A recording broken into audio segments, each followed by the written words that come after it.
Ghatal master plan দীর্ঘ 20 বছর ধরে কেন্দ্রীয় সরকারের কাছে তারা কিছু করেনি। যেমন কপালেশ্বর কেলেখাই আপনারা মিদনাপুরের সবাই এটাও করেছিল। কপালেশ্বর কেলেখাইটা আমরা এটা হচ্ছে তোমার ঘাটাল, যেটা মাস্টার প্ল্যান সেন্ট্রালের করার কথা ছিল না, করেনি। কিন্তু আমরা অলরেডি 1,000 কোটি টাকার একটা মাস্টার প্ল্যান করেছি। তার মধ্যে এবছরের বাজেটেই 500 কোটি টাকা রাখা হয়েছে এবং সেই 500 কোটি টাকার মধ্যে একটু মাইকটা সরা বাবা, টানো না। আমি কোথা থেকে কি করছি দাদা? আমি তো ছবিটা তুলতে একটু ডান দিকে। ঠিক আছে ঠিক আছে, তুমি তো ক্লোজ যাও, ক্লোজ চলে যাও। টাকা দেওয়া হচ্ছে, বর্ষার পরেই তারা কাজটা শুরু করবে। কারণ মনে রাখবেন এবারে বর্ষাটা আগে শুরু হয়েছে, এখন সেপ্টেম্বর মাস পুরোটাই বর্ষার মরশুম।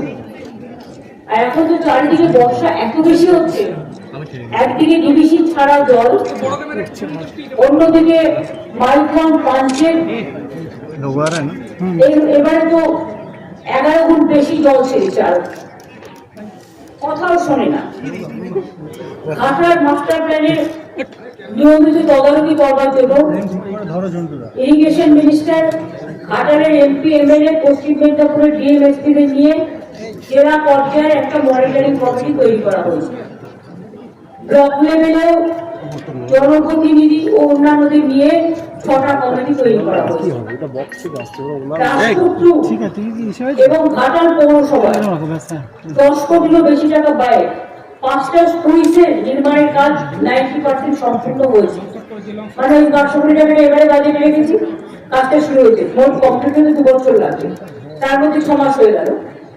ঘাটাল পৌরসভা এলাকায় 60 কোটি টাকা ব্যয়ে 2টো পাম্প হাউসের জন্য ওয়ার্ক অর্ডারও জারি করা হয়েছে।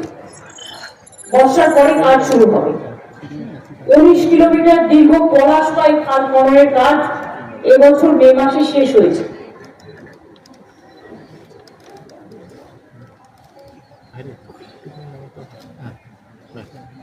ওল্ড কোশি, সোনাতপা খাল এবং পুরানো সোনাতপা খাল সহ মোট 25 কিলোমিটার নদী ড্রেজিংয়ের জন্য অর্ডার দেওয়া হয়েছে।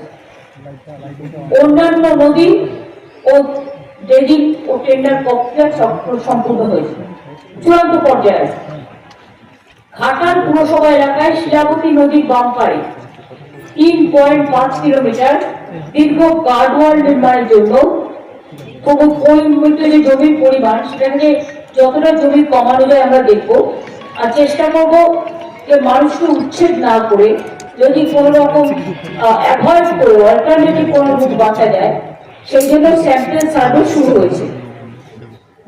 84টি নতুন কাজ, যেমন স্লুইস, সেতু এবং ড্রেজিং সহ অন্যান্য কাজের জন্য মাটি পরীক্ষার জরিপ এবং নকশার কাজ চলছে। এগুলো 2025 সালের নভেম্বর মধ্যে চেষ্টা করছি, মানে বর্ষাটা না করলে তো সার্ভেগুলো হয় না, সুতরাং সেই জন্য আমরা এটা অপেক্ষা করছি। এছাড়া একটা কথা আমি বলি যেটা হচ্ছে অনেক কৃষকের জমি বিভিন্ন জায়গায় বন্যায় ডুবে যায়, আলু চাষি, পাট চাষি, কিন্তু আমাদের পশ্চিমবঙ্গ সরকারের একটা ক্রপ ইন্স্যুরেন্স স্কিম আছে, যেটা প্রতি বছর যাদের জমি ডুবে যায়, কৃষকদের জমি বলুন, ধান বলুন, পাট বলুন, আলু বলুন, তাদের সবাইকে আমরা ইন্স্যুরেন্সের টাকা দিই। এবং সেই ইন্স্যুরেন্সের টাকা কিন্তু যারটা ডুবে যায় তাকে দিতে হয়, আগে তাদের দিতে হতো। এখন এই টাকাটা পুরো শস্য বীমার টাকাটা আমাদের রাজ্য সরকার বহন করে। ফলে একটু জল কমে গেলেই যে মাঠে জল জমে আছে বা ধান শস্য নষ্ট হয়েছে বা আলু বলুন, পাটও ইনক্লুড করা হয়েছে, সেখানে এগ্রিকালচার ডিপার্টমেন্ট তারা সার্ভে করে ইতিমধ্যে দেওয়া শুরু হয়েছে অনেক জায়গায়, যেখানে সম্ভব, যেখানে জলের জন্য এখনো সম্ভব নয়, মাঠটাগুলো ডুবে আছে, জলের পরিমাণ কমলেই সেটা সার্ভে হবে এবং তারা ক্রপ ইন্স্যুরেন্স পাবে। আমি চাষি ভাইদের বলবো চিন্তা করার কোনো কারণ নেই, সরকার আপনাদের সাথে সবসময় আছে, পাশে থাকবে। কারণ দুর্যোগ একটা শব্দ শুনলে সবাই ভয় পায়, কিন্তু কিছু কিছু অঞ্চল আছে, আর বাংলা সবচেয়ে বেশি দুর্যোগে ক্ষতিগ্রস্ত হয়। দুর্যোগের মধ্যে দিয়ে মানুষের যেমন দুর্ভোগ হয়, আমাদের সরকারি কাঁটাগাড়া কোষাগাড়া প্রায় শূন্য হয়ে যায়।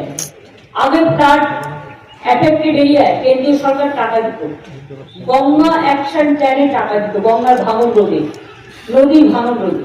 এখন সব বন্ধ, সবটাই আমাদের নিজেদের থেকে করতে হয়। এবং আমাদের আপনারা জানেন 100 দিনের কাজের টাকাও দিতে হয়, কর্মসূচির টাকাও বন্ধ। গ্রামীণ রাস্তাও আমরা তৈরি করি পথশ্রী মাধ্যমে, যখন পাচ্ছি কেন্দ্রীয় সরকার বন্ধ করে দিয়েছে সব।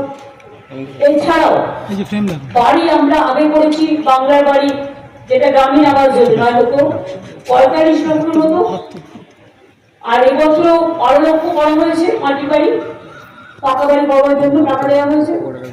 এছাড়াও আরো 16 লক্ষ মানুষ যাদের লিস্টে নাম আছে তারা পেয়ে যাবে, ডিসেম্বরে 1/2 টাকা পাবে, মেয়েদের তার বাদ বাকি টাকাটা পাবে। আর তারপরে যেটুকু বাকি থাকবে সেটা আমরা বছরে বছরে করে দেবো। এছাড়াও আরবান এরিয়াতেও বাড়ির টাকা দেওয়া হয়, সংখ্যালঘু এরিয়াতেও দেওয়া হয়, ট্রাইবেল এরিয়াতেও দেওয়া হয়, সেগুলো কিন্তু